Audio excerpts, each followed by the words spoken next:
जय हिंद चल पैरी all of you my dear friends.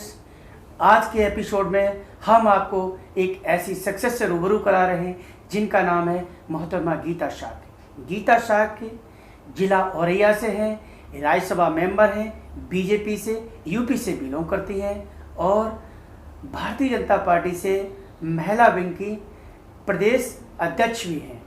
तो आज गीता शाक्य की कहानी, गीता शाक्य की जुबानी हम आपको सुनवाते हैं। गीता जी नमस्कार। जी नमस्कार। आपका तो नाम ही गीता है, तो आगे तो मैं समझता हूँ कि आप जितना बताएंगे उतना कम ही रहेगा। बताइए आप, सबसे पहले तो मैं आपको बधाई इस बात की दूंगा कि आप राज्यसभा आई हैं और महिला विंग की प्रेसिडेंट हुई हैं यूपी बीजेपी से। तो आप 2022 के चुनाव को लेके आपका क्या ख्याल है, किन किन मुद्दों को लेके आप 2022 के चुनाव की बैसाखी पे पार करेंगे? सबसे पहले तो मैं आपको धन्यवाद देती हूँ और मैं भारतीय जनता पार्टी उत्तर प्रदेश में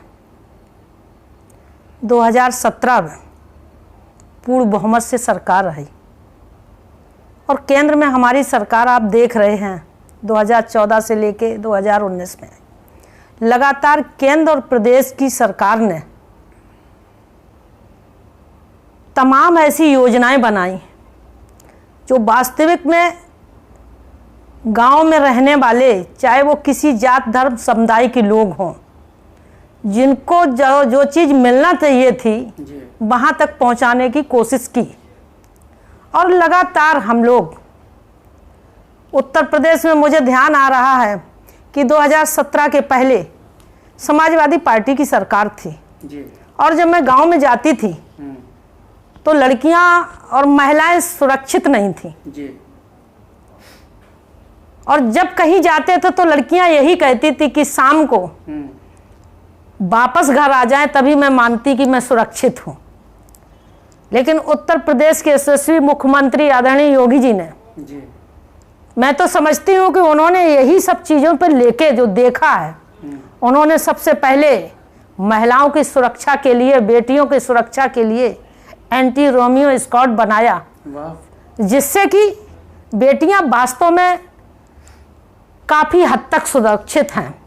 मैं ये नहीं कह रही कि बिल्कुल सुरक्षित हैं, अभी भी कहीं कहीं एक दो आ जाते हैं मिलने, लेकिन मेरी सरकार जिसके साथ अत्याचार होता है, जिसके साथ उत्पीड़न होता है, मेरी सरकार तत्काल उनको गिरफ्तार करके सजा भी देती। एक तीखा सवाल है जी। जो 4.5 साल हो गए जी सरकार बने और आज आपको मैं कहूँगा कि प्रदेश की जो महिला विंग का आपको जो प्रेसिडेंट बनाया गया, ये 4.5 साल पहले अगर बनाते तो हो सकता है कि नारी जाति के लिए आप बहुत अच्छा कुछ कर सकते थे और संगठन को भी मजबूत कर सकते थे। देखिए, ये चुनाव के टाइम पे ही संगठन ऐसा फैसला क्यों लेता है? नहीं, मुझे लगता कि आपको गलतफहमी है जी। बताएं। चूँकि मैं 2017 में जी चुनाव की तैयारी कर रही थी विधानसभा में, आपको पता भी होगा जी। लेकिन किन्हीं कारणों से मुझे टिकट नहीं मिल पाई, लेकिन मेरे ही समाज के एक भाई को टिकट मिला, वो विधायक बने।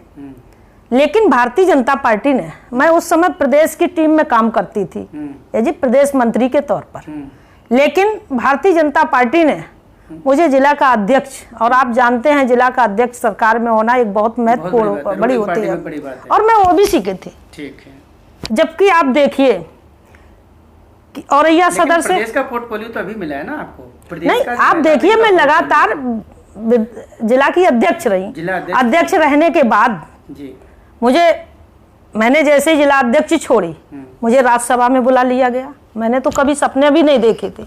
मैं तो एक साधारण से परिवार की, ऐसे पिता की पुत्री हूँ जो, हमारे पिता वास्तव में किसान हैं। परिवार के बारे में बताइए जरा। हाँ, मेरे पिताजी वास्तव में किसान हैं जी। मेरे ससुराल वाले भी किसान हैं और मैं ऐसे परिवार में जन्मी हूँ। और भारतीय जनता पार्टी ने मुझे इतना जो सम्मान दिया, मैंने तो सपने में भी नहीं सोचा था कि मुझे भारतीय जनता पार्टी एक ओबीसी महिला को, और ख़ासतौर शाक्य को, हमारे समाज की पहली बार इतिहास के पन्नों में कि हमारे समाज की कोई महिला उच्च सदन में भेजी गई। ये पहला उदाहरण है। बधाई हो। इसके लिए। और इसके बाद आपने देखा मुझे प्रदेश का, चूँकि भारतीय जनता पार्टी में संगठन का एक रचना है, इतने दिनों के लिए संगठन 3 साल के लिए होता है। अब हमारी पूर्व की जो अध्यक्ष थी उनको राष्ट्रीय मोर्चे में भेज दिया गया, महिला विंग में, और मुझे भारतीय जनता पार्टी के महिला मोर्चा की प्रदेश अध्यक्ष बनाया। मैं तो भारतीय जनता पार्टी को बधाई देती हूँ और वास्तव में आभार व्यक्त करती हूँ कि मेरे जैसे, मैंने तो केवल काम करना चाहती थी, काम करती हूँ, और उन्होंने इतनी बड़ी प्रदेश की आधी आबादी की जिम्मेदारी दी है, तो ये तो बहुत बड़ी बात है। अच्छा, चैनल के द्वारा आप ये बताइएगा कि नारी जात के लिए आप राज्यसभा हैं और महिला विंग के लिए आपको प्रेसिडेंट बनाया गया है, पार्टी रूलिंग पार्टी है, और अब खासकर विशेष नारी जाति के लिए आपके दिमाग में क्या प्लान है? नारी जाति का क्या करना चाहते, कैसे भला करना चाहते? देखिए, नारी जाति, मैं तो पहले से ये कहना चाहती हूँ कि जब महिलाएं घर से बाहर निकलती हैं तो बड़ी कठिनाइयों के साथ, बड़ा कठिनाइयों का सामना करना पड़ता है जी। और मैं निकल के आई हूँ, और ऐसा नहीं कि नहीं, मुझे तो भाइयों का बहुत सपोर्ट मिला, तभी तो मैं यहाँ तक पहुँची। लेकिन मेरी भारतीय जनता पार्टी की नाम बताइए जरा। अरे भाइयों के नामों में बहुत सारे ऐसे भाई हैं जिन्होंने हमें बढ़ाने का काम किया, हमारा सहयोग किया। और रही महिला की, तो आप देखिए भारतीय जनता पार्टी की सरकार ने, केंद्र की सरकार ने उज्ज्वला योजना जैसी, ये महिलाओं के लिए तो सोचा था। मुझे ध्यान आता है कि कभी मैं भी लाइन में लगती थी कि मेरा एक ये गैस का कनेक्शन हो जाए, सांसद के द्वारा कूपन मिल जाए तब मेरा कनेक्शन होता। लेकिन मेरी सरकार आने के बाद, और आपने देखा देश के प्रधानमंत्री जी ने खुद ही एक ऐसे माँ बाप के बेटे हैं जिन्होंने वो गरीबी को देखा नहीं, गरीबी को जिया है। इसीलिए उन्होंने, आपने देखा, उज्ज्वला योजना जैसी योजना बनाई, और वो देश में रहने वाली चाहे किसी जात धर्म समुदाय की बहन महिला हो, उसके लिए बहुत बड़ी बात थी कि गैस का कनेक्शन होना, और उनको फ्री मिला। और मैं तो जाती हूँ तो कहती हूँ कि मैंने तो सपने में भी नहीं सोचा था कि हमें गैस से भी मैं भी खाना बनाऊंगी। इसी तरीके से आप देखिए, मैं उन बहनों की बात करती हूँ, एक मुस्लिम समुदाय की बहनों को, कि कोई भी किसी समय में, किसी भी उम्र में, और उसके पति ने उससे तलाक कह दिया, और वो बेचारी महिला कहाँ किस स्थिति में सड़क पे आ गई, उसके मायके वाले भी संपन्न नहीं।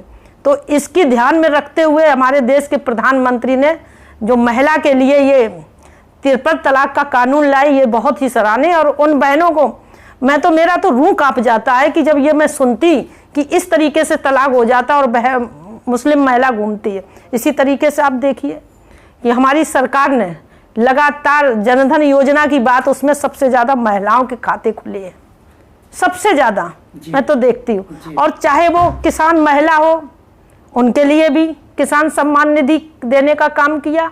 और मेरी पार्टी में कभी ये नहीं बताया गया कि उस जात के यहाँ मत जाना या वो जात कौन है, ऐसा कभी नहीं, मुझसे तो कभी नहीं। मैंने इतनी मीटिंगें की, हमेशा हमें निर्देश दिया गया, हम सबको निर्देश दिया गया कि धरातल में वो किसी जात की बहन हो, अगर जिसको आवश्यकता है जिस चीज़ की, उसको देना, उसके साथ खड़े रहना, उसका सहयोग करना। और लगातार हम लोग करते हैं, प्रयास भी करते हैं। हम लोगों ने देखिए अभी योगी जी ने एक शुरू किया है कि जो कोविड की समय ऐसी भयंकर महामारी में, और जिनके बच्चों के सिर से पिता का साया उठ गया, जिस महिला के साये पति का साया उठ गया, ऐसी परिस्थितियों में कहाँ जाएं, उनके लिए भी योगी जी ने योजना बनाई है और काम करने के लिए जो तैयार है। ये वास्तव में बहुत सराहनीय काम। और विश्वास मानिए, मैं तो वो गांव में स्वयं सहायता समूह जो बहनें चलाती, मैंने तो उनके साथ भी काम किया है, उनको आगे बढ़ाने का बहुत प्रयास किया और करते रहेंगे। देखिए केंद्र सरकार हो, प्रदेश सरकार हो, उनको एक समूह बना के और कोई भी काम डाल के उनको सब्सिडी देने का काम करते, सामूहिक काम करना, या जिससे कि महिला स्वावलंबी बने, आत्मनिर्भर बने, अपने पैरों पे खड़ी हो। लगातार हम लोग काम करते। ऐसे औरैया जनपद की मैं बात करती हूँ, चूँकि औरैया जनपद की मैं बेटी भी हूँ और मेरा कर्म क्षेत्र भी है, तो औरैया जनपद की मैं बात करती हूँ कि स्वयं सहायता समूह की बहनें अपना जो चला रही हैं, उसमें हमने देखा हमारे डीएम से हम लोग बैठ के, जो हम लोग सर्दियों में ज़रूरतमंदों को कंबल देने का काम करते हैं। तो वो जो कंबल बनवाने का काम करते हैं, मैं स्वयं सहायता समूह की बहनों से बनवाते हैं। और जो स्कूल में यूनिफॉर्म बच्चों को देते हैं, वो भी स्वयं सहायता समूह की बहनों से ही बनवाते हैं, क्योंकि हमारा भी काम हुआ और उन बहनों को काम भी, रोजगार भी मिला। मैं तो लगातार प्रयास करती रहती हूँ बहनों के लिए कि आगे बढ़े और रोजगार भी मिले और आत्मनिर्भर बने, स्वावलंबी बने। बहुत सुंदर। चैनल के माध्यम से आज आपने चैनल को जो समय दिया, अपने अमूल्य समय में से, गीता जी आपके लिए बहुत बहुत, आपका तो नाम ही गीता है। रियली मैं बहुत इम्प्रेस हूँ और मैं तो आपको बहुत पहले से जानता हूँ। माय डियर फ्रेंड्स, सही बात है कि एक संघर्ष का नाम गीता है और इन्होंने इतना बड़ा संघर्ष किया है कि मैं बयां कैसे करूं। इन्होंने तो खुद अपनी कहानी को अपनी जुबानी बताया है और ये तो मुझे भी सरप्राइज़ हुआ जब इनको राज्यसभा भेजा गया। तो मैं भी ये नहीं ये कह रही हैं कि मैंने सपना नहीं देखा था, ये सत्य बात है, मैंने भी नहीं सोचा था। ये बहुत बड़ी बात है कि इन्होंने बहुत संघर्ष किया। मैं एक और बात बताना चाहती हूँ कि मैंने भारतीय जनता पार्टी में जब से काम करना शुरू किया, मुझे ये कभी एहसास नहीं हुआ कि मैं एक बैकवर्ड की महिला, ये कभी एहसास नहीं हुआ। मैंने हमेशा ऐसे काम किया, मुझे लगा ही नहीं कि मैं बैकवर्ड की महिला। मुझे पार्टी ने इतना सम्मान दिया कि मैंने कभी नहीं सोचा कि मैं बैकवर्ड की महिला हूँ। मुझे तो ऐसे सम्मान दिया, सच बता रही हूँ मैं, बहुत सम्मान दिया। और मैं एक बहनों को संदेश भी देना चाहती हूँ कि जो बहन भारतीय जनता पार्टी में काम करती है, कभी क्या होता है कि कोई दायित्व मिला, कोई नहीं मिला, और नहीं मिलता तो बहनें रोने लगती हैं कि हमें नहीं मिला। लेकिन मैं उनसे बताना चाहती कि धैर्य से काम करती रहिए और निश्चित तौर से काम करती रहिए, उसका परिणाम ऊपर वाला देता है, ये सच है। और मैं कहती हूँ कि भारतीय जनता पार्टी की नीयत और नियत दोनों साफ है, इसलिए भारतीय जनता पार्टी 2022 में पूर्ण रूप से फिर सरकार में आएगी, आप विश्वास मानिए। बहुत बहुत धन्यवाद आपका, आपने चैनल पे इतना अमूल्य समय दिया। माय डियर फ्रेंड्स, आज के एपिसोड में इतना पर्याप्त है और गीता जी को इतना लाइक, शेयर, सब्सक्राइब करिएगा कि वास्तव में इन्होंने जो संघर्ष किया अपने जीवन में, इस संघर्ष को लोग जाने और इससे सीख लें कि कभी हिम्मत नहीं हारनी चाहिए, संघर्ष करने वालों की हमेशा जीत होती है। माय डियर फ्रेंड्स, आज के एपिसोड में इतना पर्याप्त है। गीता जी आपको बहुत बहुत आपके चैनल को और आपको बहुत बहुत